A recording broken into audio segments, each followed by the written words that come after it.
emergent weather message. The National Weather Service in Cleveland has issued a severe thunderstorm warning for northern Lorain County until 7 p.m. Eastern Daylight Time.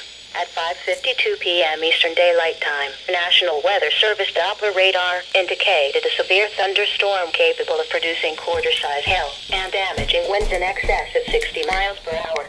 This storm was located Million and moving east at 30 miles per hour.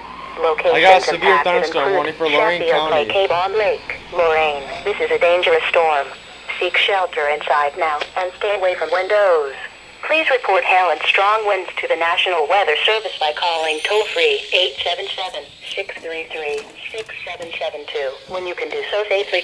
Repeating, a severe thunderstorm warning has been issued until 7 p.m. Eastern Daylight Time for the following county: Lorain County, Ohio.